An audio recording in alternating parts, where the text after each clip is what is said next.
ಧರ್ಮಸ್ಥಳದ ವಿಷಯದಲ್ಲಿ ಬಿಜೆಪಿಯವರು ಧರ್ಮದ ಮೇಲೆ ರಾಜಕಾರಣ ಮಾಡುತ್ತಿದ್ದಾರೆ. ಯಾವ ದೇವರನ್ನೂ ಅವರು ಬಿಟ್ಟಿಲ್ಲ. ಎಲ್ಲಿ ಲಾಭ ಆಗುತ್ತದೆಯೋ ಅಲ್ಲಿಗೆ ಹೊರಡುತ್ತಾರೆ ಎಂದು ಮಾಜಿ ಸಂಸದ ಡಿಕೆ ಸುರೇಶ್ ಪ್ರತಿಕ್ರಿಯಿಸಿದ್ದಾರೆ. ಧರ್ಮಸ್ಥಳ ವಿಷಯ ಮುಂದಿಟ್ಟುಕೊಂಡು ಬಿಜೆಪಿ ಧರ್ಮ ಸಂರಕ್ಷಣಾ ಯಾತ್ರೆ ನಡೆಸಲು ಮುಂದಾಗಿರುವ ಬಗ್ಗೆ ಅವರು, ಬಿಜೆಪಿಯವರಿಗೆ ದೇಶದ ಐಕ್ಯತೆ ಒಗ್ಗಟ್ಟು ಬೇಕಿಲ್ಲ, ಭ್ರಾತೃತ್ವ ಉಳಿಸಿಕೊಳ್ಳುವುದು ಬೇಕಾಗಿಲ್ಲ. ಕೊನೆಗೂ ಕ್ಷೇತ್ರ ಪವಿತ್ರ ಎಂದು ಗೊತ್ತಾಗಿದೆ. ತನಿಖೆ ಒಂದು ರೀತಿಯಲ್ಲಿ ಕಳಂಕದಿಂದ ಹೊರಬರಲು ಕಾರಣವಾಗಿದೆ. ಇದು ಬಿಜೆಪಿಯವರಿಗೆ ಹೊಟ್ಟೆ ಉರಿಗೆ ಕಾರಣವಾಗಿದೆ ಎಂದರು.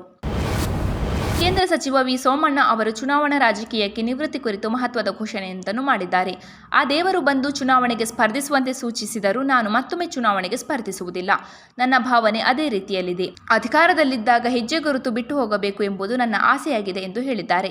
ರೈಲ್ವೆ ಯೋಜನೆಯನ್ನು ಜಿಲ್ಲೆಗೆ ತರುತ್ತೇನೆ. ಮುಂದಿನ ದಿನಗಳಲ್ಲಿ ಮತ್ತಷ್ಟು ಯೋಜನೆಗಳು ಬರಲಿದೆ. ನಾನು ರಾಜಕೀಯ ಮಾಡಿಕೊಂಡು ಯಾರನ್ನೂ ಹೊಗಳಿಕೊಂಡು ಹೋಗಲು ರಾಜಕೀಯಕ್ಕೆ ಬಂದಿಲ್ಲ ಎಂದು ಹೇಳಿದ್ದಾರೆ.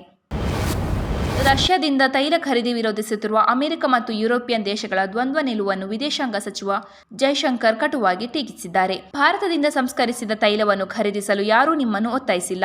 ನಿಮಗೆ ಇಷ್ಟ ಇಲ್ಲದಿದ್ದರೆ ಖರೀದಿಸಬೇಡಿ. ಒಂದು ಕಡೆ ವ್ಯಾಪಾರವನ್ನು ಉತ್ತೇಜಿಸುವ ಅಮೆರಿಕನ್ನರು ಮತ್ತೊಂದೆಡೆ ವ್ಯಾಪಾರ ಮಾಡುವವರನ್ನು ತಡೆಯುವುದು ತಮಾಷೆ ಎನಿಸುತ್ತದೆ ಎಂದು ಎಕನಾಮಿಕ್ ಟೈಮ್ಸ್ ವಿಶ್ವ ನಾಯಕರ ವೇದಿಕೆಯಲ್ಲಿ ಜೈಶಂಕರ್ ತಿರುಗೇಟು ನೀಡಿದ್ದಾರೆ. ಚಿತ್ರದುರ್ಗದ ಹಿಂದೂ ಮಹಾಗಣಪತಿ ವಿಸರ್ಜನಾ ಮೆರವಣಿಗೆಯ ಶೋಭಾಯಾತ್ರೆಗೆ ಈ ಬಾರಿ 4 ಲಕ್ಷ ಜನ ಸೇರುವ ನಿರೀಕ್ಷೆ ಇದೆ. ಯಾವುದೇ ಅಹಿತಕರ ಘಟನೆ ನಡೆಯದಂತೆ ಎಚ್ಚರ ವಹಿಸಲು ಸಂಘಟಕರು ಜನರು ಪೊಲೀಸ್ ಇಲಾಖೆಯೊಂದಿಗೆ ಸಹಕರಿಸಬೇಕು ಎಂದು ಜಿಲ್ಲಾಧಿಕಾರಿ ಟಿ. ವೆಂಕಟೇಶ್ ತಿಳಿಸಿದರು. ಚಿತ್ರದುರ್ಗ ಜಿಲ್ಲಾಧಿಕಾರಿ ಕಚೇರಿ ಸಭಾಂಗಣದಲ್ಲಿ ಶುಕ್ರವಾರ ಗಣೇಶ ಪ್ರತಿಷ್ಠಾಪನೆ ಹಿಂದೂ ಮಹಾಗಣಪತಿ ಶೋಭಾಯಾತ್ರೆ ಕುರಿತು ಅಧಿಕಾರಿಗಳು ಹಾಗೂ ಸಂಘಟಕರೊಂದಿಗೆ ನಡೆದ ಸಭೆಯಲ್ಲಿ ಮಾತನಾಡಿದ ಅವರು, ಪೊಲೀಸ್ ಇಲಾಖೆಯಿಂದ ಈಗಾಗಲೇ ಸೂಕ್ತ ಬಂದೋಬಸ್ತಿಗೆ ಕ್ರಮ ಕೈಗೊಳ್ಳಲಾಗಿದೆ ಎಂದರು.